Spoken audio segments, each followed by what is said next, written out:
Bonjour et bienvenue dans cette nouvelle vidéo.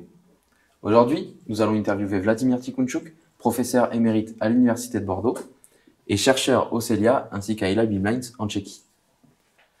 Nous allons faire un retour sur sa carrière ainsi qu'une mise en lumière de son livre Plasma Kinetics and Laser Plasma Interaction, publié par Cambridge Scholar Publishing. On se retrouve tout de suite. Bonjour professeur, merci beaucoup d'être ici avec nous. Bonjour Clément, c'est vraiment un plaisir. Le plaisir est partagé. Peut-être nous pourrions commencer par un retour sur votre carrière et ainsi que sur les thématiques et instituts qui vous ont accompagné durant toute celle-ci. Peut-être pourriez-vous commencer avec votre doctorat au MEFI. Voilà, donc bon, c'est une carrière assez longue, c'est pris un certain nombre d'années et j'ai changé beaucoup d'instituts où je travaillais. Et parfois, ce n'est pas pour mon propre volonté, mais les situations étaient comme ça et parfois je dois changer. Mais j'ai commencé vraiment mes études à cet institut en Moscou, physique engineering. Et il était créé pour la physique nucléaire en années 40, pendant la guerre. Et à l'époque, quand j'étais jeune, je suis venu à Moscou pour me former en études. J'ai choisi cet institut parce que, à l'époque des années 60, physique nucléaire et physique particules étaient très en mode. Et pour ces raisons, je suis venu, mais le destin était tel que je n'ai jamais travaillé sur les particules élémentaires. Mais j'ai rencontré un personnage très important de ma vie, c'est mon professeur, c'est le professeur Victor Silin. Et c'est la génération juste après la guerre. Et il a commencé à travailler sur les physiques statistiques des particules qui à ce moment transformées dans la physique des plasmas. Et donc, si on regarde historiquement, la physique des plasmas a été créée fin des années 20, 1920, début des années 30, pour personnages comme Lindmuir, pour Eddington, mais la physique des plasmas comme les sciences a été créée en années 50. Et donc, le professeur Silin était une des personnes en école russe qui travaillait sur ce sujet. Et lui a enseigné dans cet institut. Et donc, je m'ai tombé en pendant de mon master sur cette personne. Il y a été aussi des professeurs dans notre temps très doués et très bien connus dans les physiques, même dans la physique de fusion. Mais pour raison telle et telle, j'ai trouvé mon master avec le professeur Silin et mon doctorat aussi commencé sur le professeur Silin. Et ça, c'est les problématiques de physique de plasma. Mais à cette époque, le professeur Silin était bien connu pas seulement sur la physique de plasma, mais aussi sur la stabilité paramétrique, qui était créée.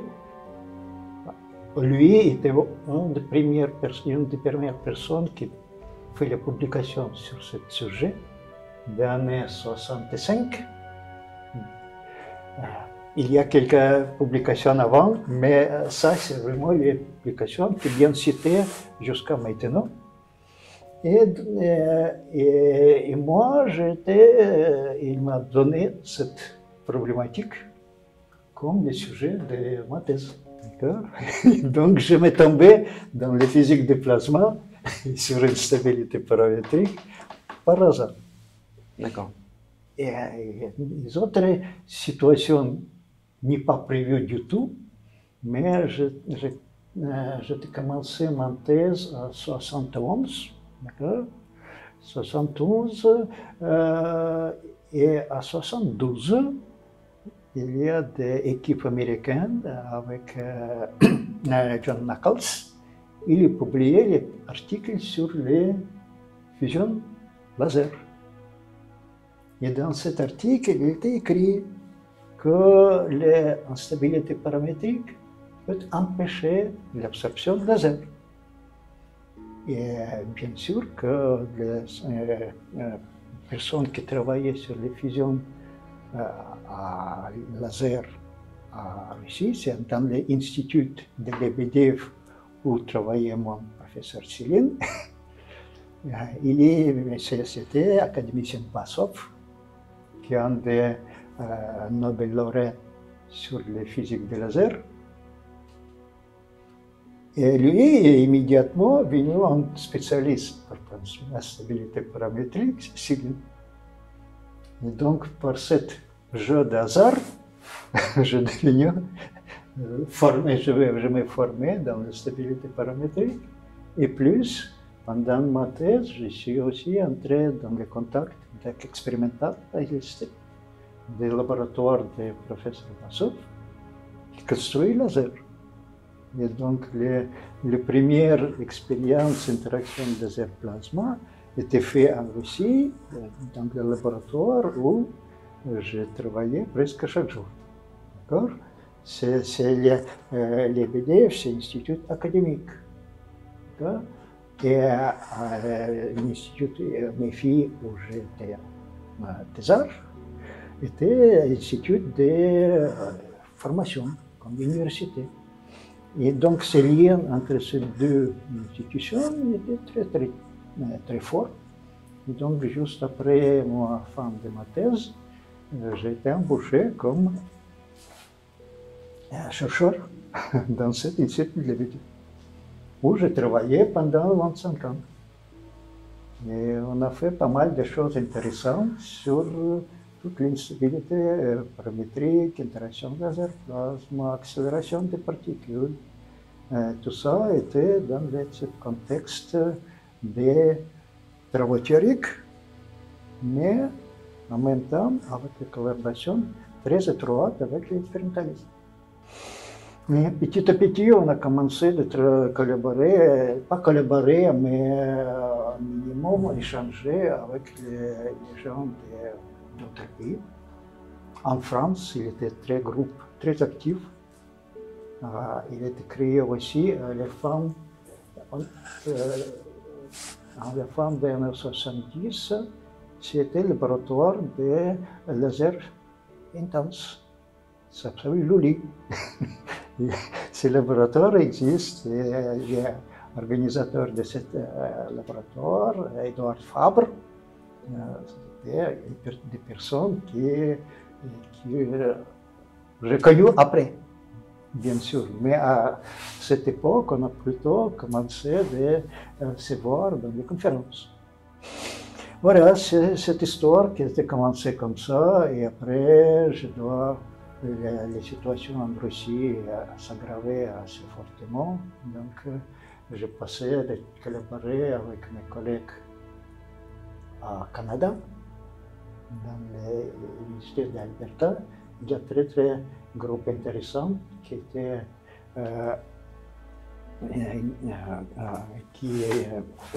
en charge du professeur Alan Federer. Il est toujours vivant. Et un de son collaborateur théoricien, Wojtek Rasmus, qui était émigré de Pologne il y a quelques années auparavant. On s'est rencontrés en conférence et après, il est invité. Et donc, on a collaboré avec ce groupe du Canada pendant une dizaine d'années. On a toujours très amis avec ses collègues.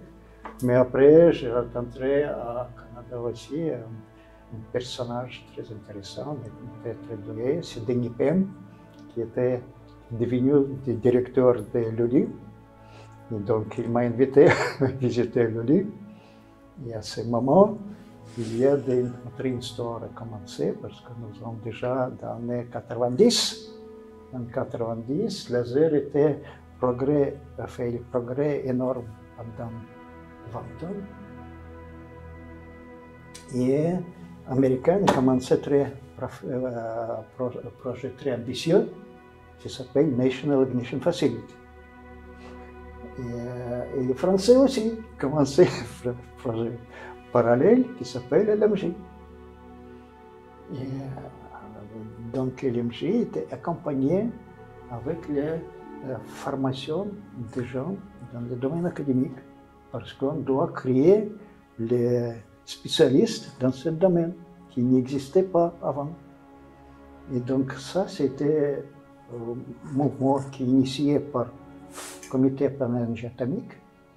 Et le commissaire de l'énergie atomique était à l'époque René Pellat. René Pellat travaillait à l'école polytechnique juste à côté de Lully. Nous nous sommes rencontrés quelques fois.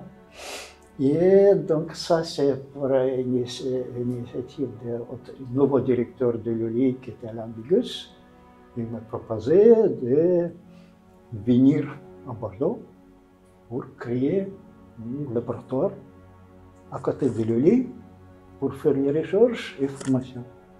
Donc, par le jeu de circonstances, je me trouvais à Bordeaux, où je maintenant travaille depuis une vingtaine d'années. Ça, c'est à peu près intéressant. Et après, comme j'ai pris la retraite, je ne peux pas arrêter de travailler. Et donc, je maintenant partage mon temps avec le Prague, parce qu'elle a s'exprime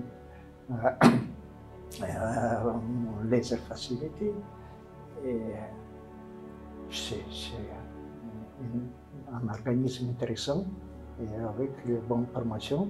Mais je suis venu dans cette laboratoire avec mon intérêt permanent faire quelque chose lié à la fusion énergétique. Et donc, ce n'est pas la première mission de LAE aujourd'hui, mais LAE, partiellement, pour raison de ma venue là-bas, maintenant bien engagé en fusion énergétique. Voilà cette histoire qui est un petit peu comme ça, mais ça c'est une histoire assez intéressante et riche, plein de choses. Et en parallèle de ça, vous êtes aussi éditeur associé de Physical Regulator. Vous êtes également éditeur de European Physical Journal D et membre du comité directeur de Nuclear Fusion. Justement, avec toutes ces casquettes, comment avez-vous utilisé votre temps dans chacun de ces domaines? C'est encore un jeu de circonstances. Comme j'étais commencé ma thèse, mon directeur de thèse, il écrit un livre. À peu près comme ça, un petit peu moins, mais comme ça. Et il m'a donné ce livre pour que je le lise avant publication. D'accord? Et tout mon premier exercice, mes premiers 3 mois de ma thèse, était lecture de livres. C'est assez enrichissant, parce que comme tu écris le livre, c'est différent d'articles. L'article est bien focalisé sur un sujet. Le livre doit créer les bases. Tu peux après aborder différents sujets, mais chaque livre, il doit créer certaines bases. Donc ça, c'est la structure complètement différente. Donc j'ai appris ça au début. D'accord. Comment et ça, c'est important aussi, pas seulement le lire, mais écrire. Mais pour les chercheurs, c'est très important de lire votre publication et connaître, savoir comment extraire de ces publications les petits grains que tu as besoin pour ta propre recherche. Peut-être pas tout de suite, mais il faut les accumuler et plus tard, ils viendront et s'accumulent, s'agrégent pour faire quelque chose d'intéressant. Et donc, comme j'étais chercheur à l'EBDF, c'est une entreprise conjointe de l'Académie Bassov, qui était directeur de cet institut. Elle a créé un petit journal pour faire les publications assez rapides. Parce qu'à l'époque soviétique, publication sur quelque chose, c'était très difficile. Parce qu'il y a ce comité de lecture spécial qui était très, très centralisé et qui livre tout ce qu'on peut publier. Ou prononcer sur radio et télé. D'accord? Ça prend du temps. Et parfois, le comité n'est pas content de ce que c'est écrit. C'est-à-dire qu'en fait, il y avait une forme de censure dans... C'était une censure assez régulière, d'accord? Institutionnée. Et pour chercheurs, c'est aussi, moins de censure politique. On n'est pas vraiment impliqué dans la politique jusqu'à la fin des années 80. Hein? Mais la physique des plasmas était assez proche des problématiques de défense. Et l'Institut Lebedev, c'est un institut académique, mais il est financé à 80% par le financement de défense. Vous parlez notamment pour faire des armes, en fait. Oui, oui. Oui, il y a plein de mes collègues qui ont étudié ensemble. Après, ils travaillent dans des instituts plus fermés. Ils travaillent maintenant, peut-être la plupart en retraite. Mais on a fait des choses intéressantes dans ce domaine aussi. Voilà. Et donc,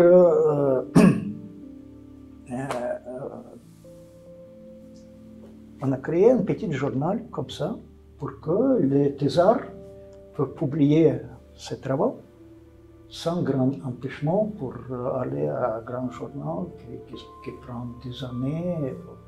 Mais les thèses prennent 3 ans et à cette époque, il y a des règles assez strictes. Il faut avoir 2-3 publications publiées avant que tu soutiennes ta thèse. Et donc, ce petit journal, il a besoin d'un éditeur. Et nous sommes 2. Une personne qui est plus expérimentée comme moi, et moi, et nous sommes 2 gérer ce journal pendant une dizaine d'années. Après, je pense qu'il existe toujours, je ne peux pas garantir, mais à cette époque, j'ai appris pas mal de choses. D'abord, comment lire les articles sur les sujets que tu ne maîtrises pas tout, mais que tu dois comprendre qu'est-ce qui est important. Bien sûr qu'il faut travailler avec référé aussi, envoyer cet article aux gens qui tu crois qu'ils comprennent, qui te donnent le retour. Donc ça, c'est le travail quotidien qui lui prend pas mal de temps, mais que j'apprécie beaucoup. Avec le temps, le journal change. Et de ce petit journal de l'Institut Lebedev, j'ai passé à l'éditorial des autres journaux.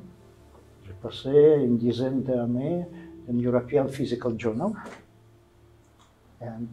Et comme éditeur, qui travaille vraiment avec l'article, donc tu gères 5-6 articles par mois, mais je ne sais pas beaucoup, mais quand même. Et par article, ça prend à peu près combien de temps L'éditeur n'est pas obligé de gérer le contenu scientifique de l'article. D'accord.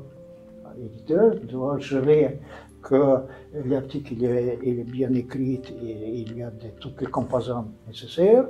Et tu contactes des rapporteurs, 1, 2, 3.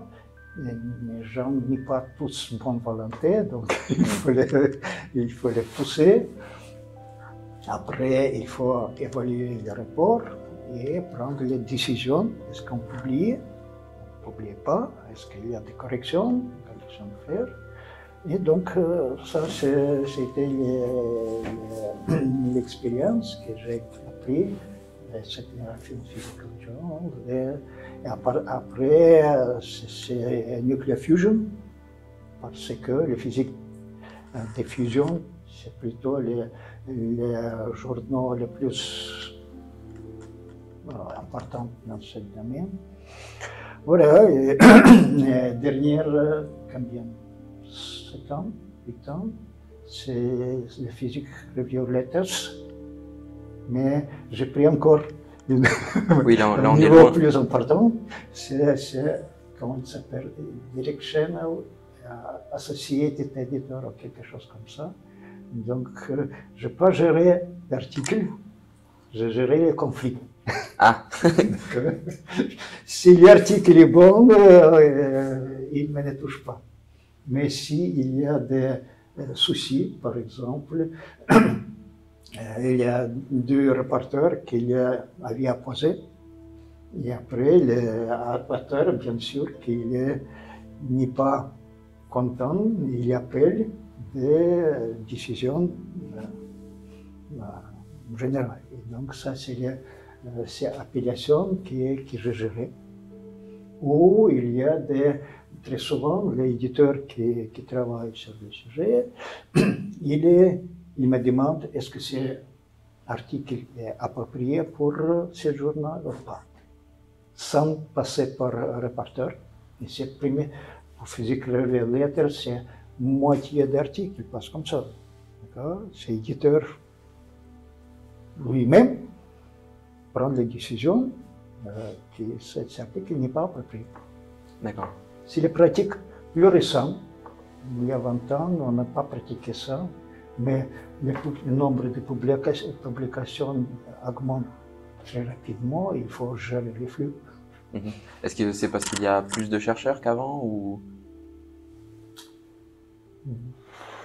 Non, je pense pas. Je pense que le nombre de chercheurs, je n'ai pas de statistiques, mais je ne pense pas que le nombre de chercheurs augmente exponentiellement. Il y a certainement les pays asiatiques, africains qui viennent, mais ce n'est pas dans le domaine de physique. C'est plutôt les facilités de publication qui produisent ce flux énorme. Avant, on travaillait un an et demi pour créer quelque chose. Et l'article était beaucoup plus compressé et pas mal de calculs aux détails qui n'étaient pas parus dans la publication. Ce n'est pas le cas aujourd'hui.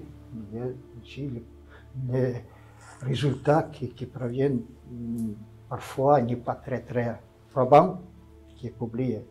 Donc vraiment, les problématiques de qualité et de publication, bon, c'est le temps, c'est pas vraiment mauvais, parce que le fait que les gens peuvent s'exprimer, c'est bien, mais aussi il faut avoir cette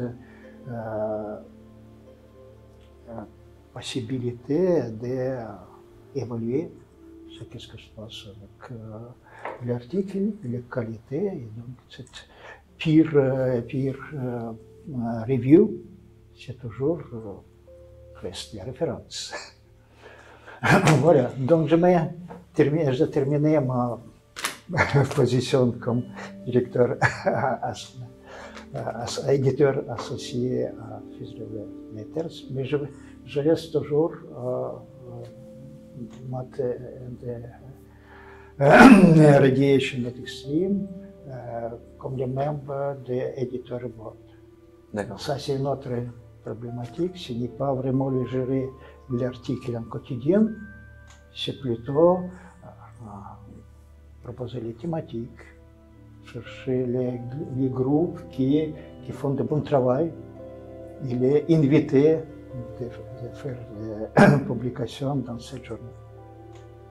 Vous voyez, maintenant, il y a des très fierce compétition entre les journaux. Il y a cette grande le nombre de citations et tout ça qui est très considéré à un certain niveau.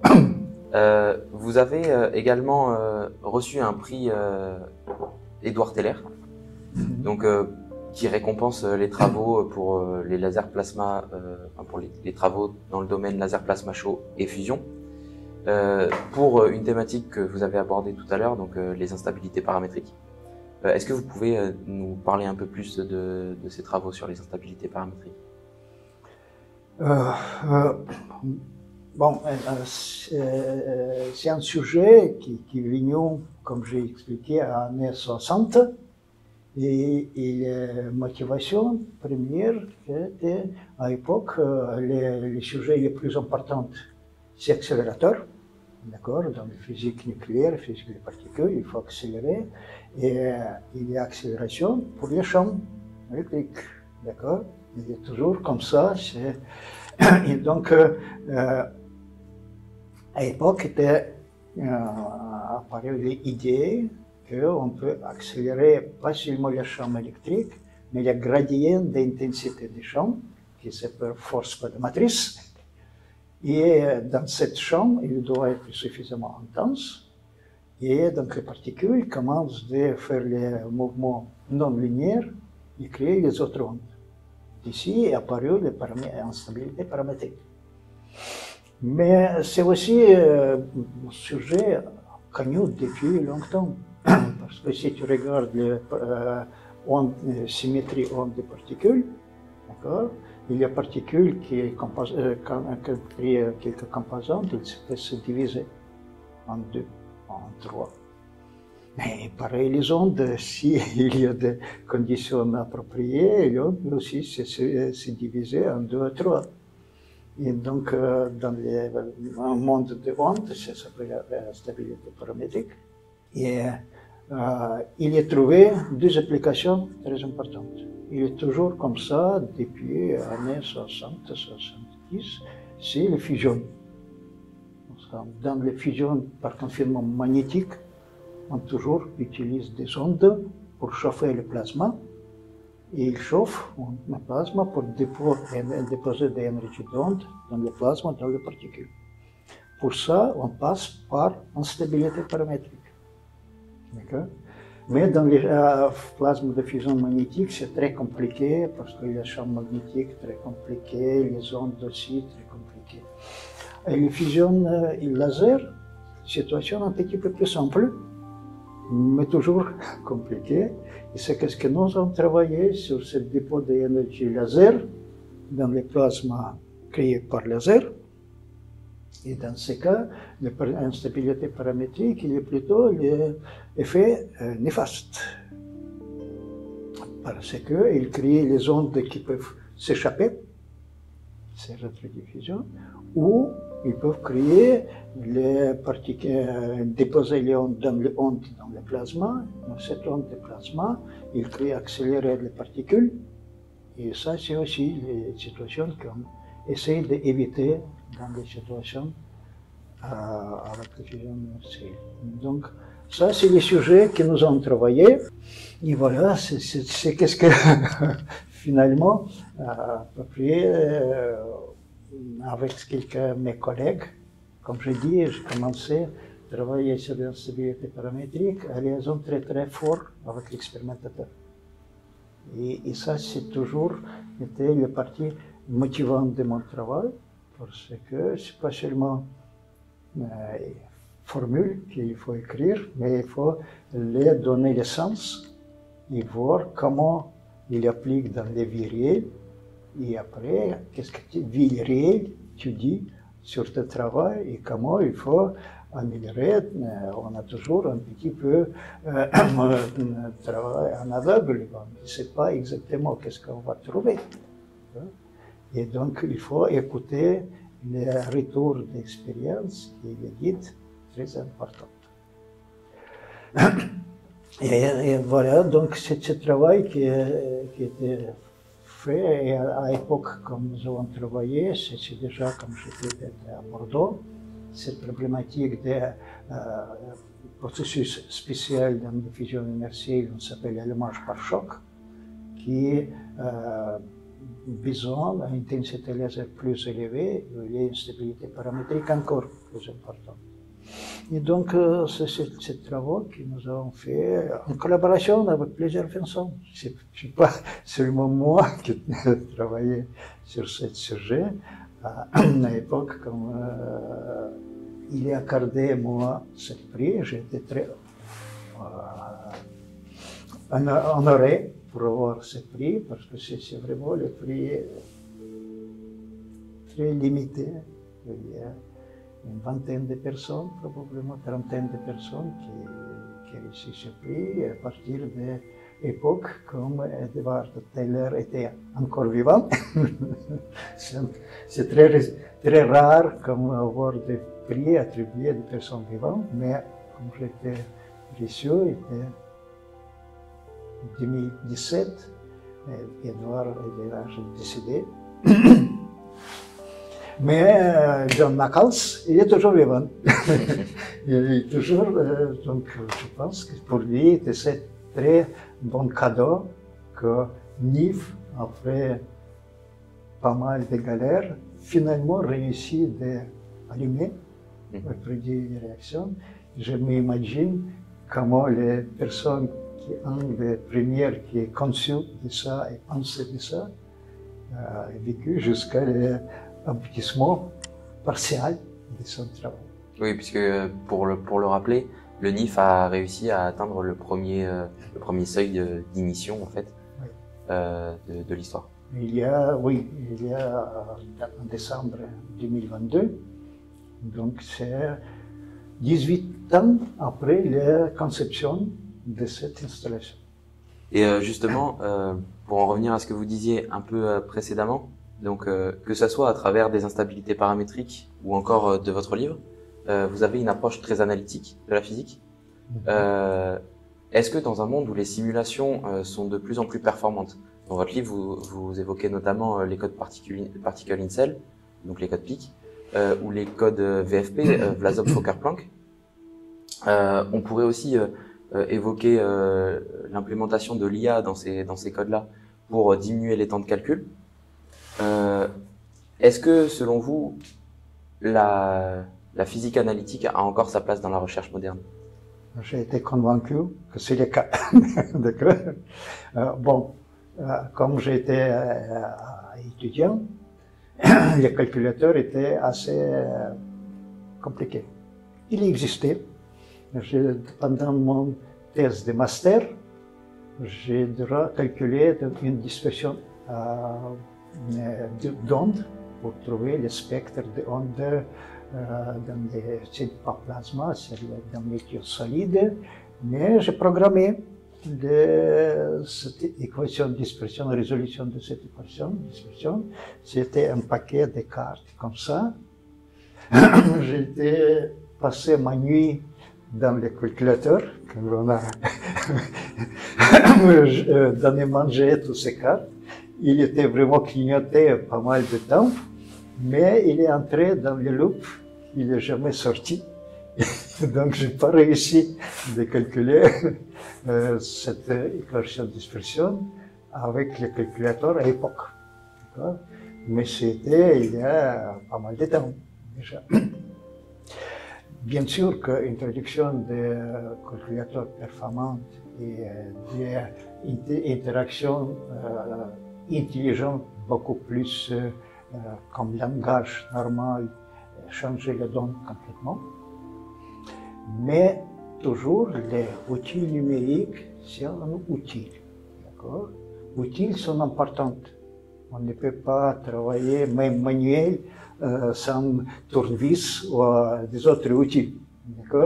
Avec les mains libres, tu ne fais pas beaucoup de choses. Mais quand même, les outils, il doit guider, il doit les utiliser en façon de toute conscience. Qu'est-ce que tu donnes et qu'est-ce que tu attends de donner. Sans cette conscience utile, tu peux dire n'importe quoi. Ce que tu veux. Et très souvent, si les bases théoriques n'est pas suffisantes, les gens ne peuvent pas distinguer entre ce qu'est-ce que vrai et ce qu'est-ce que faux. Donc pour ces raisons, les bases analytiques, il est complètement indispensable. Je suis désolé qu'aujourd'hui, les gens apprennent ça beaucoup moins et moins, d'accord? Parce que c'est la base. C'est la base et on ne peut pas donner tout l'ordinateur ou intelligence artificielle, même si c'est intelligence, ce n'est pas tout à fait intelligence dans le sens de créativité. D'accord? Donc, pour ces raisons, j'ai très convaincu que la base analytique il est important juste pour déchiffrer ce que tu donnes dans le calcul numérique. Bien sûr que si on veut avoir des chiffres, si on veut avoir des designs dans quelque installation, on doit connaître vraiment les chiffres. Bien sûr qu'il faut passer par le calcul. C'est indispensable. Mais avant de faire le calcul, tu dois avoir le sentiment. Qu'est-ce que tu attends? Quel ordre de grandeur tu attends? Et ça est important pas seulement pour théoriciens, pour expérimentalistes aussi. Pour qualifier tes diagnostics, tu dois connaître les signaux qu'il va produire. En années 50-60, dans le domaine de physique, cette connaissance théorique, il était développée à assez grand niveau. Et ces bouquins qui existent à l'époque, par exemple le livre de Zeldovich, qui était un des Reiser, qui travaillait pour les armes nucléaires des années 50-60, mais il a écrit le livre, qui étaient deux livres comme ça, purement théoriques, avec les données expérimentales qu'il a récoltées par-ci, par-là. Mais ça, c'est la Bible pour tous les physiciens qui veulent entrer. Je sais que mes collègues à CA, par exemple, il est passé des années pour lire. Pareil, des publications, des livres sur la physique théorique. Dans l'époque soviétique, c'est le livre de Landau. Landau lui-même, il n'est pas très doué pour écrire, mais c'est une personne géniale. Et voilà, en collaboration avec un de ses collègues, Evgeny Lifshitz, il a écrit cette dizaine de livres. Et pas seulement collègues, c'est étudiants, qui étaient une nouvelle génération, c'est écrit. Pareil, Prisha Femin, c'est ces livres qui te donnent le sentiment de physique. Après, appliqué à ce livre qui calcule, bien sûr, c'est nécessaire. C'est intéressant. Par exemple, dans ce livre, j'ai bien servi de petits calculs que je peux être capable de faire moi-même pour faire les illustrations. Donc, toutes les illustrations que je fais ici, c'est les miennes. Donc, résoudre numériquement les équations, c'est très utile. Mais encore parce que c'est un langage mathématique universel. Et l'équation que je montre même ici, ce n'est seulement pas pour le plasma. Il y a plein d'autres domaines de physique que tu trouves les mêmes équations. Et ça, c'est pas seulement important que tu as les mêmes outils de résoudre cette équation. C'est une autre chose. Mais c'est aussi de dire que le processus physique que tu observes dans les différents domaines, ils ont quelque chose en commun. Très souvent, c'est ce qui se passe dans les nouvelles observations, dans les nouvelles publications, que les gens font une synthèse de différents domaines, ils viennent avec cette synthèse et trouvent quelque chose de nouveau. Donc, je pense que j'ai déjà suffisamment plaidé pour l'approche académique. On pourrait aussi peut-être parler, justement, j'ai parlé de l'IA. Pour reprendre un peu ce que vous dites, c'est que finalement, l'utilisation de l'IA dépend de ce qu'on lui donne à manger, si on peut dire ça comme ça. Et si on lui donne à manger des calculs faux, ça ne fera rien de bon.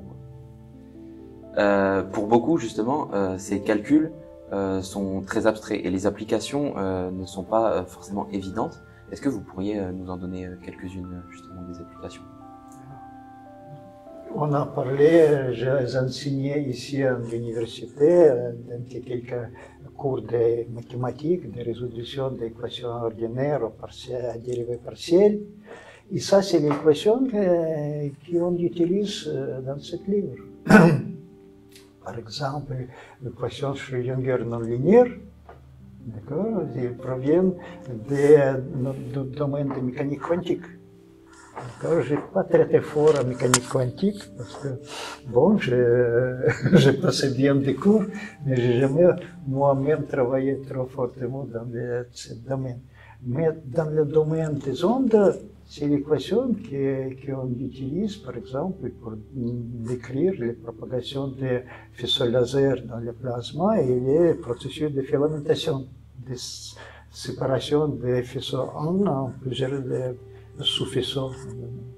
Donc, connaissance de ce processus, connaissance de comment tu peux résoudre cette équation, ça c'est très important pour avoir les possibilités d'interpréter des résultats expérimentaux ou interpréter des résultats de calcul.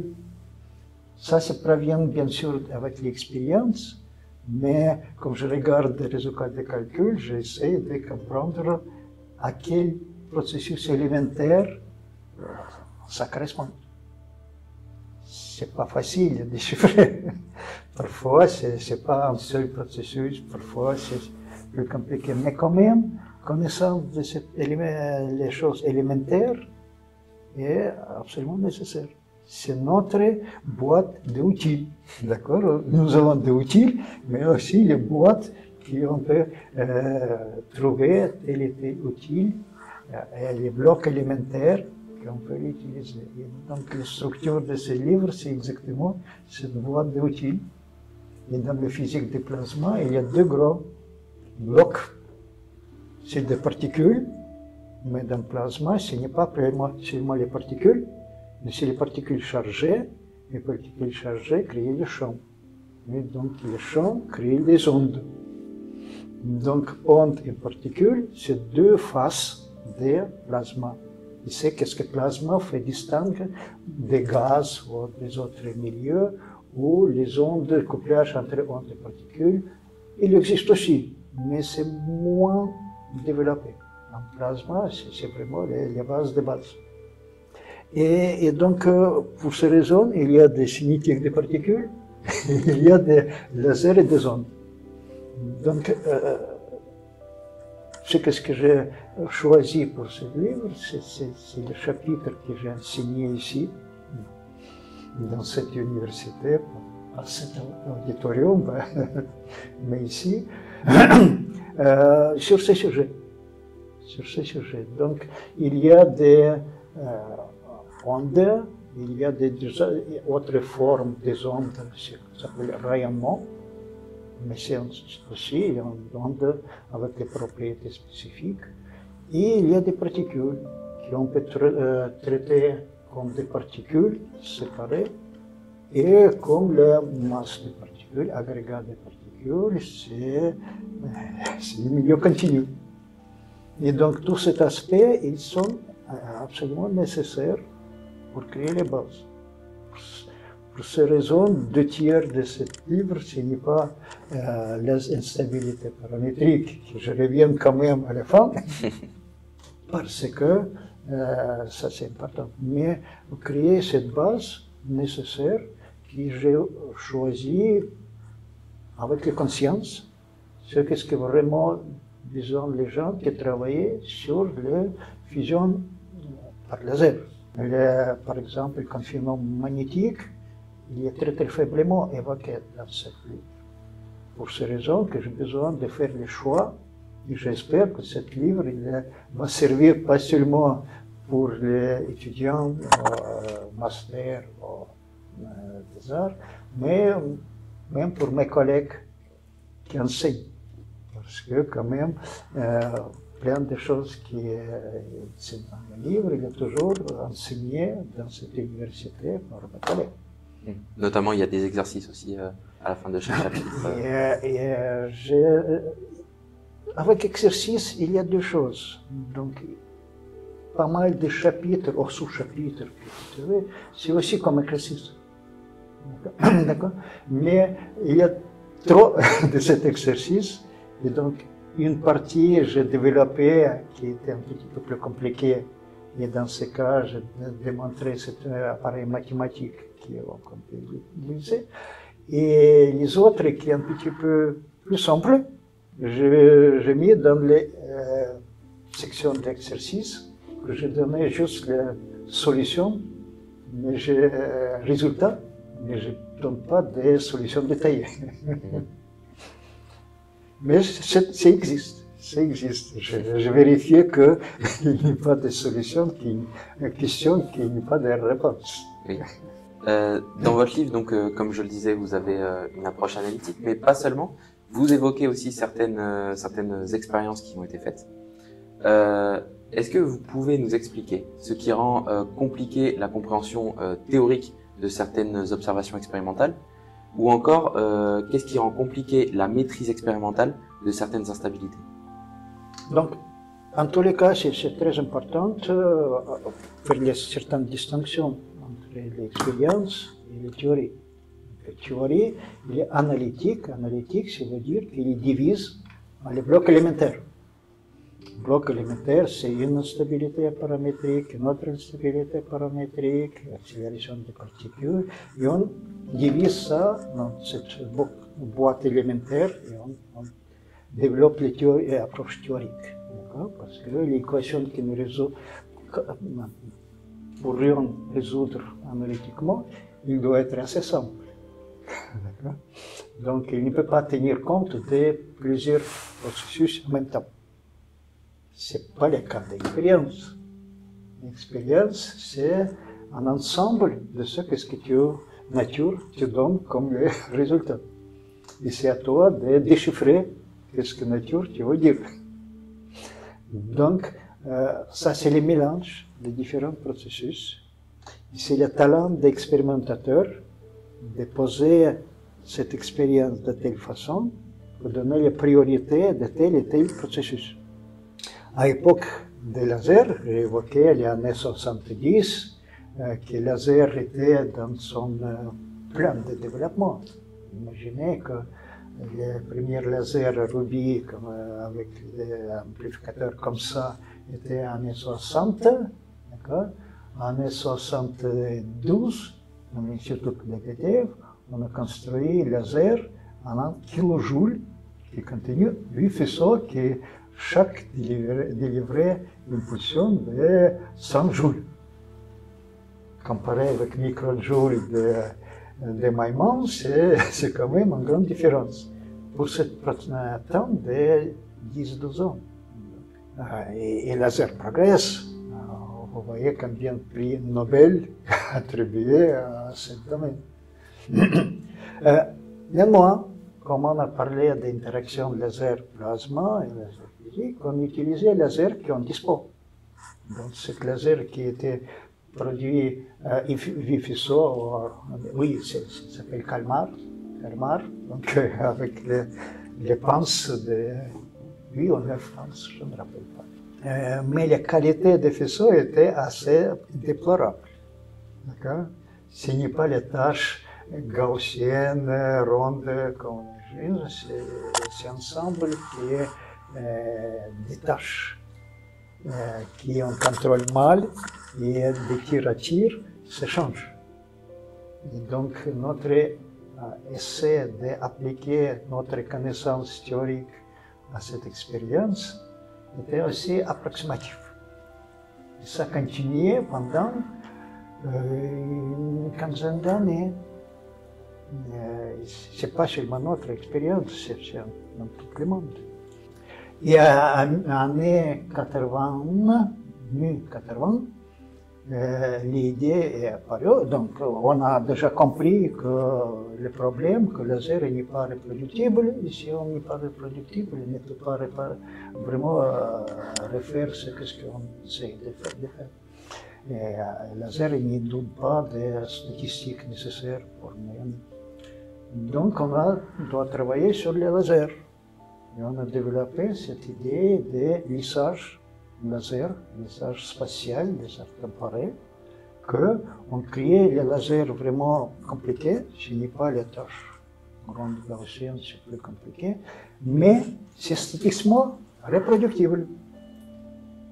Et ça change les données. Comparaison entre les théories et l'expérience est devenue beaucoup plus solide, beaucoup plus convaincant. C'est un exemple côté laser. Après, côté plasma, il y a plein d'instabilités qui se mélangent. Il se produit soit dans le même endroit, soit il produit à différents endroits, mais la création d'une instabilité ici peut affecter l'instabilité qui crée à un autre endroit plus tard ou plus tôt. Et ça c'est une compréhension qui existe, qui persiste aujourd'hui, qu'on doit résoudre. Et ici, le calcul numérique est tellement nécessaire.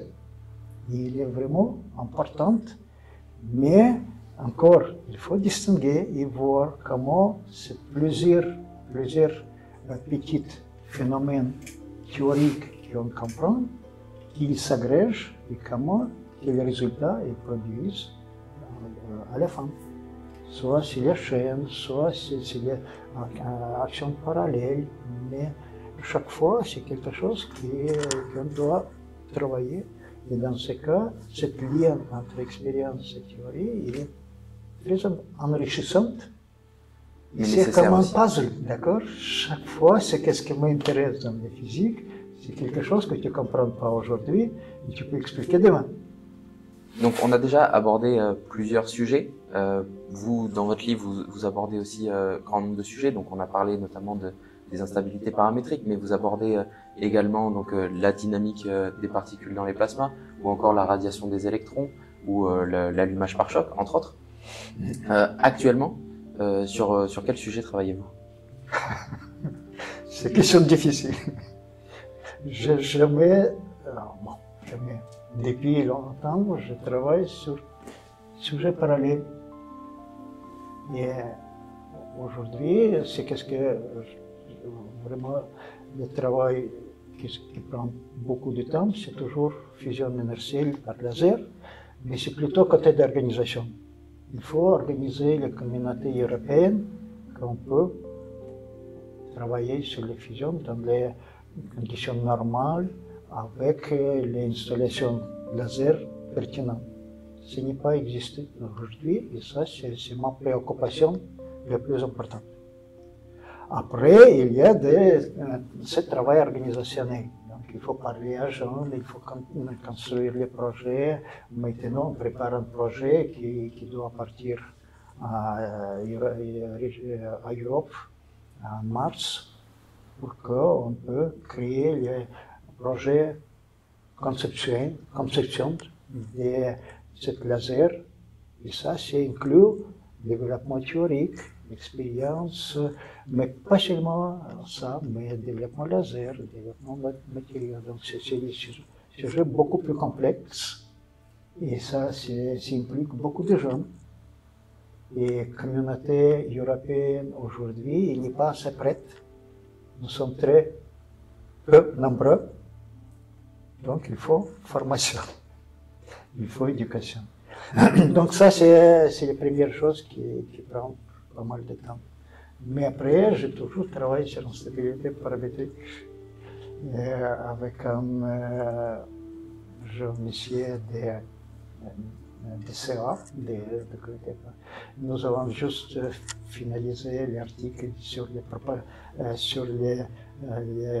les filamentations ou sur la diffusion des faisceaux avec les structures aléatoires qui propagent dans le plasma. Et on a trouvé, avec cette approche nouvelle, statistique, des choses qui n'est pas vraiment vieux depuis 20 ans. Mais avec les simulations numériques, on a bien confirmé que notre exercice théorique analytique, il est bien en accord avec ça. Donc, et maintenant, on discute avec les gens de Rochester pour regarder l'expérience et valider ce que nous avons proposé dans l'expérience. Ça, ce travail est très intéressant. Je pense qu'on va continuer avec les Charles Royer. Je pense qu'on va continuer dans cette direction. Je pense que c'est assez excitant et assez nouveau. Après, je travaille depuis une vingtaine d'années, plus dans le domaine d'optique non linéaire, sans plasma, ou presque sans plasma. Pourquoi? D'abord parce que c'est une physique aussi intéressante, c'est beaucoup plus élémentaire.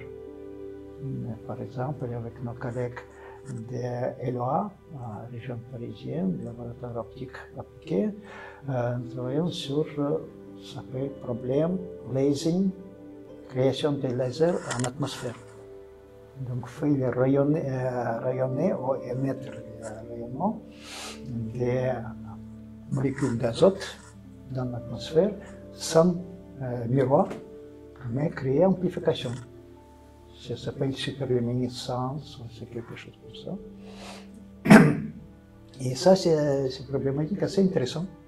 Donc, avec l'impulsion très très courte, femtosecondes, on crée cette ionisation partielle dans l'atmosphère. On crée aussi dans les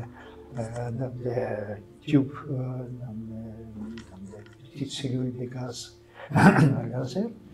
Et on voit que dans certaines conditions, après cette impulsion, on crée l'émission, amplifier l'émission dans certaines longueurs d'onde qui correspondent à telle et telle transition.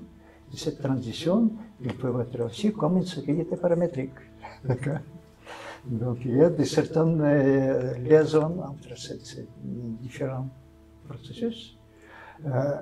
Mais ce qui est intéressant, cette expérience est très simple. On a besoin d'un laser de millijoules, il n'y a pas mégajoules. Et cette expérience qu'on peut faire répéter centaines de fois et avoir des statistiques, répéter et regarder à l'intérieur et vérifier l'idée. Donc on a vérifié avec expérimentalistes de et avec notre collègue chinois, Shanghai, nous avons fait une dizaine de publications, pas mal de PRL aussi, sur cette physique des rayonnements des molécules azote excitées.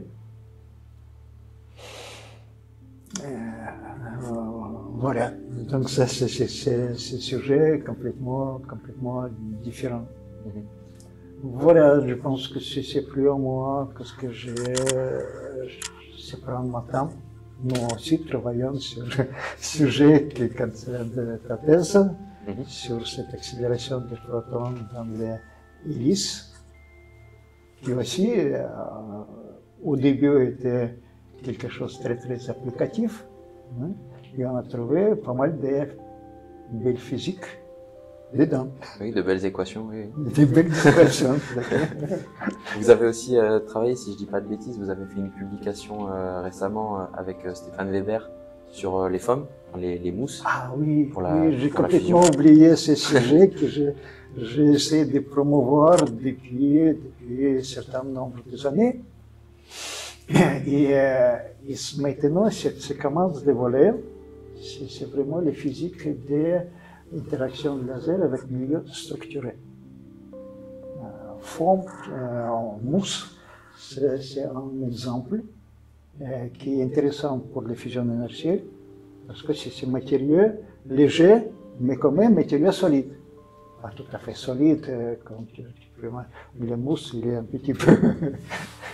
Mais maintenant, avec les technologies d'imprimante laser, on crée le mousse assez rigide et assez léger.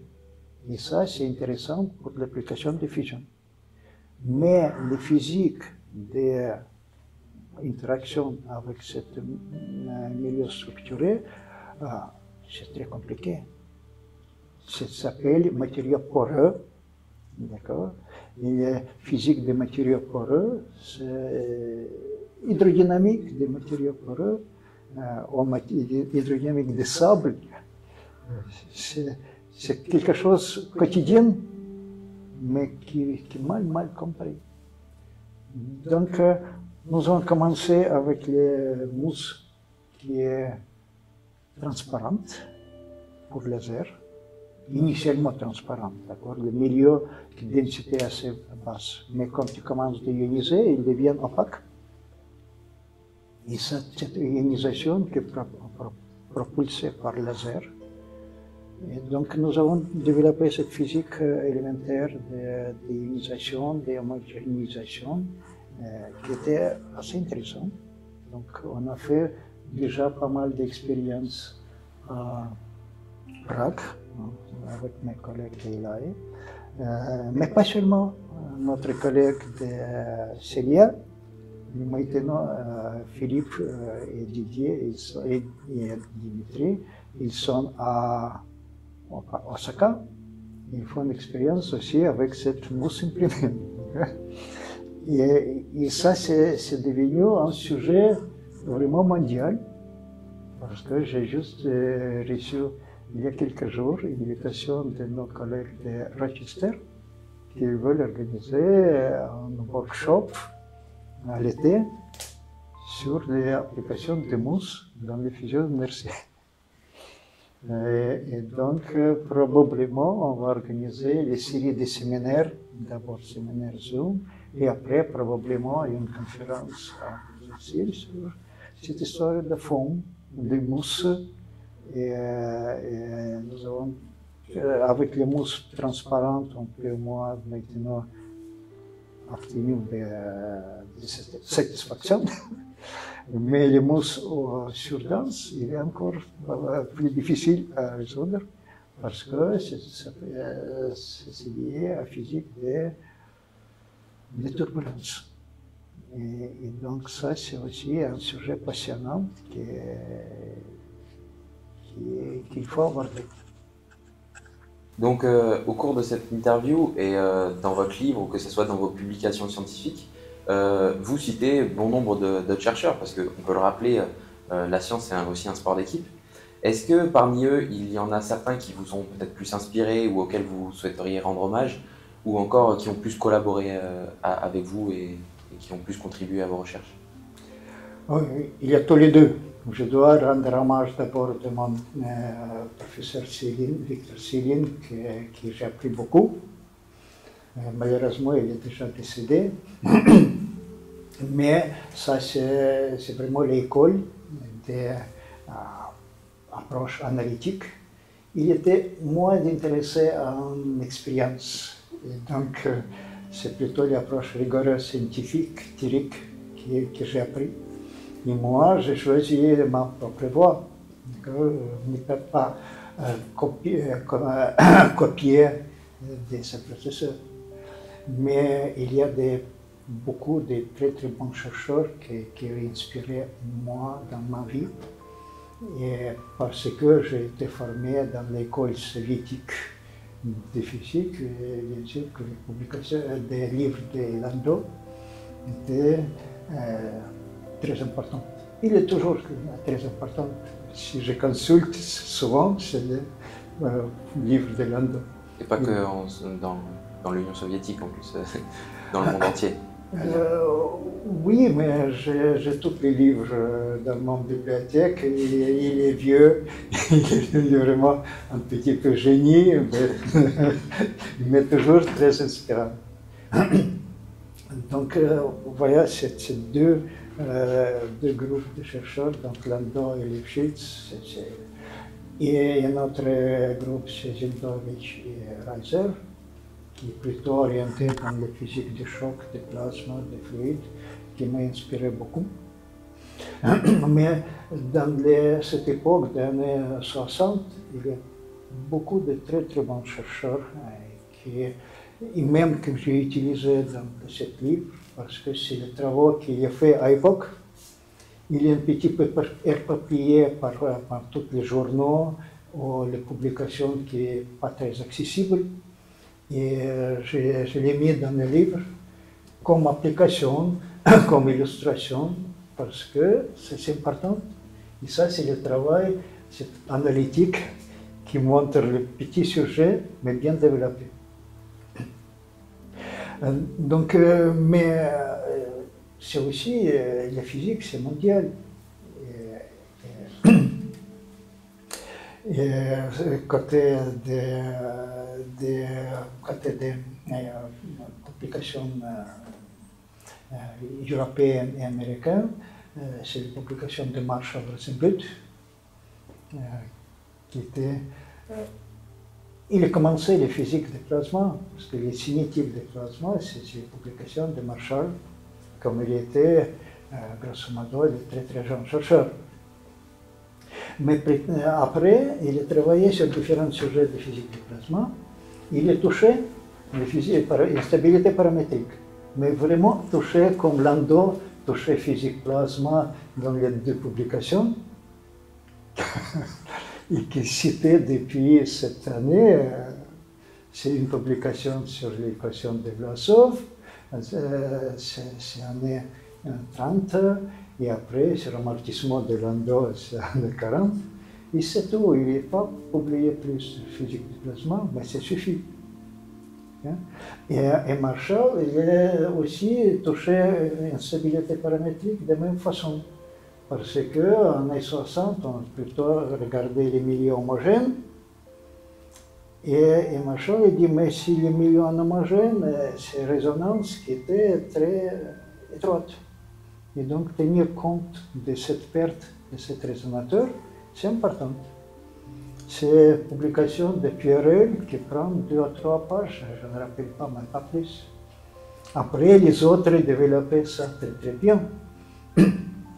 Mais ça, c'est l'intuition, c'est vraiment les chercheurs de très haut niveau qui ont peut-être arriveraient jamais, mais c'est cette publication qui m'inspire beaucoup et je les cite.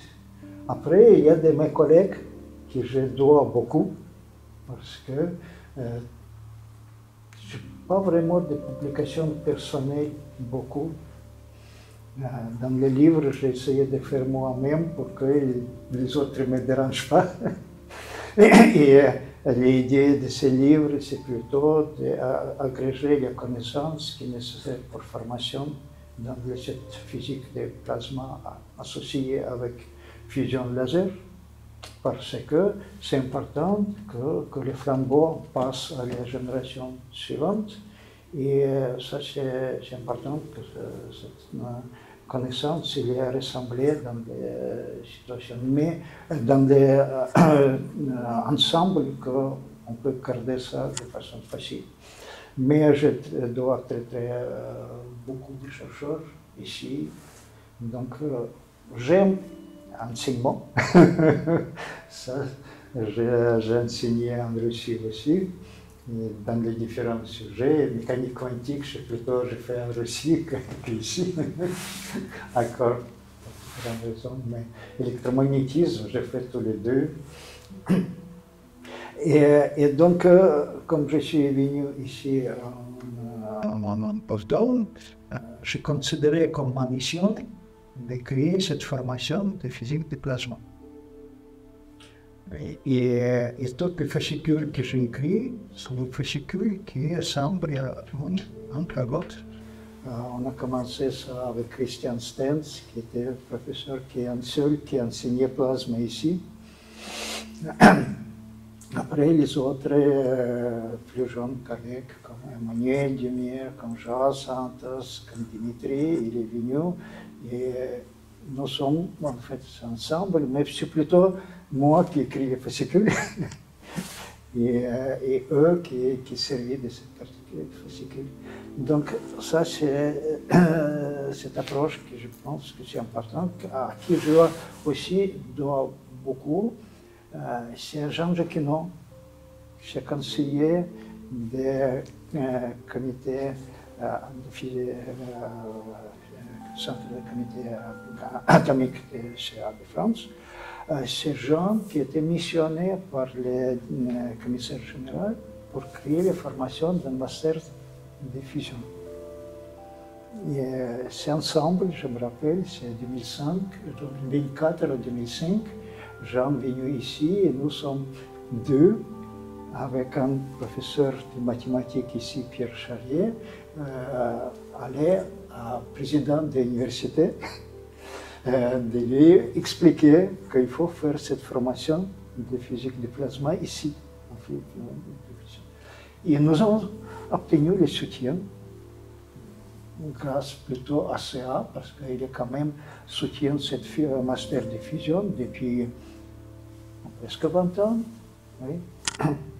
Mais ça, c'est vraiment très important, parce que ça, c'est une formation qu'on a créée avec nos collègues à Paris, à Palaiseau, à Marseille, à Nancy et à Bordeaux. Et on fait circuler cet étudiant de Master Fusion.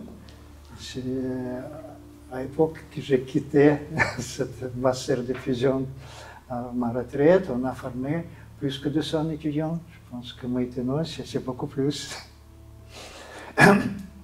Voilà, donc la formation, pour moi, c'est important. Et il y a beaucoup de collègues qui ont aidé de faire ça. J'espère que cette situation va continuer. Maintenant, on essaie de faire cette formation à niveau européen. À niveau européen, formation, si on réussit ça, ce sera vraiment bien, parce que nous sommes chanceux ici en France, parce qu'on a réussi de faire cette formation il y a 20 ans. D'accord? Il y en a quand même pas beaucoup, on a besoin plus, mais on a quand même une vivier des jeunes chercheurs et étudiants qui est intéressant. C'est beaucoup pire en Allemagne. Ils ont maintenant proclamé qu'ils veulent faire l'étude de fusion par laser, mais il n'y a pas de chercheur qui sait comment les faire. Donc il a abandonné ça de façon pas vraiment bien réfléchie. Nos collègues anglais, il est beaucoup plus organisé. Et donc il y a des chercheurs anglais qui viennent enseigner maintenant. C'est aussi une collaboration très bonne. Donc, mais il faut travailler dans cette direction. Mais justement, je pense que cette pédagogie, elle se retrouve bien dans votre livre. Pour finir, à qui est destiné votre livre? On pourrait, donc, notamment, vous en avez parlé précédemment, probablement les étudiants en master, mais aussi les doctorants ou post-doctorants, ou encore vos collègues chercheurs qui pourraient s'en servir de support pour leur recherche. Peut-être je suis égoïste, mais c'est pour moi. Je consulte assez souvent, juste pour me réfléchir et avoir des équations correctes, parce que j'ai quand même vérifié. Il y a quelques typos dans les j'ai trouvé, mais quand même, pour moi, c'est aussi une source pour réfléchir. C'est des choses que j'ai quand même. Mais ça, c'est une blague. Très bonne réponse. Merci beaucoup, professeur, pour votre temps et pour cette interview. Merci beaucoup à l'Université de Bordeaux de nous avoir prêté la salle et merci à vous d'avoir regardé cette vidéo jusqu'au bout. N'hésitez pas à poser vos questions en commentaire, nous essaierons d'y répondre dans une prochaine vidéo. Si la vidéo vous a plu, vous pouvez aussi la liker et la partager, ainsi que vous abonner à cette chaîne pour être au courant des nouvelles vidéos. N'oubliez pas de propager la parole scientifique et à bientôt.